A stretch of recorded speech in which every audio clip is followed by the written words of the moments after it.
अगर कोई पूछे सरकार ने क्या किया है तो उससे कहना, सरकार ने ऐसे अनभक्त और जुम्बिश पैदा किए हैं जो एक गरीब मुस्लिम से नफरत करते हैं और उससे जबरदस्ती जय श्री राम के नारे लगाने पर मजबूर करते हैं। एक सड़क छाप नफरती चिंटू गरीब मुसलमानों को मार रहा है। सुरक्षा एजेंसियों को उस नफरती चिंटू को ढूंढकर सख्त कार्रवाई करनी चाहिए।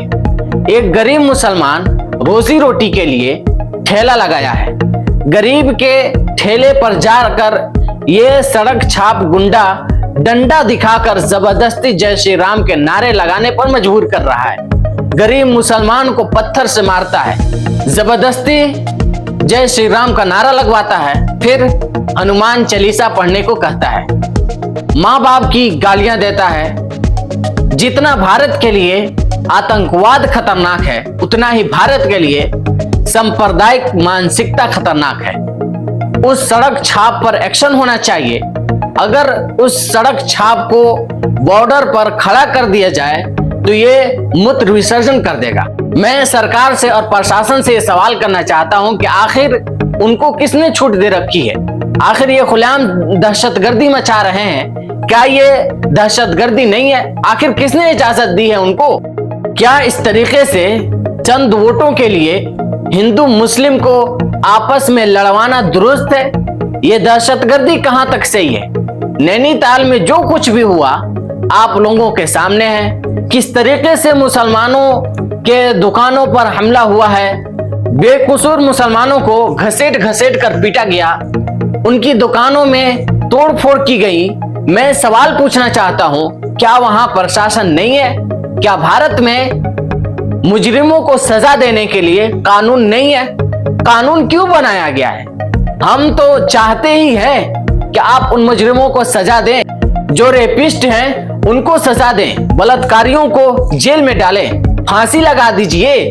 जो आतंक फैला रहे हैं उनको आप गोली से उड़ा दीजिए। लेकिन सवाल ये पैदा होता है कि जो लोग हिंदू मुस्लिम को आपस में लड़वाने की कोशिश कर रहे हैं उनका क्या उनके लिए कोई कानून नहीं है? वो खुलेआम जो चाहेंगे करेंगे, किसी को भी मारेंगे, किसी को भी धमकी देंगे, किसी से भी जबरदस्ती जय श्री राम के नारे लगवाएंगे।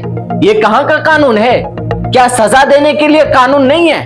पहलगाम हमलों में भी आपने हिंदू मुस्लिम करवाया, नैनीताल मामले में भी आपने हिंदू मुस्लिम करवाया।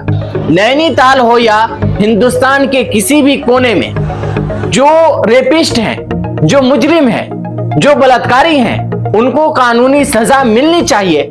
यही वजह थी कि पहलगाम हमले के बाद तमाम हिंदुस्तानी मुसलमान, तमाम कश्मीरी मुसलमान एकजुट होकर उसकी मुखालफत किए। तमाम मुसलमानों का यह कहना था कि आप उसके खिलाफ एक्शन लें, लेकिन हुआ क्या?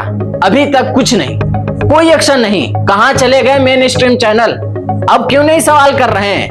पहलगाम हमले के बाद हिंदुस्तान में क्या हुआ आपको मालूम है?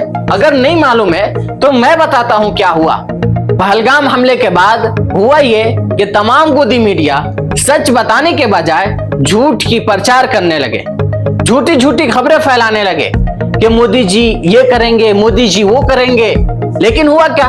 ये तमाम लोगों ने देखा कि किस तरह पहलगाम हमले के बाद मोदी जी और नीतीश कुमार हंसी मजाक कर रहे हैं। अगर वाकई मोदी जी को दुख होता तो वो बिहार में रैली करने नहीं जाते। क्या ये गोदी मीडिया को नहीं पता है?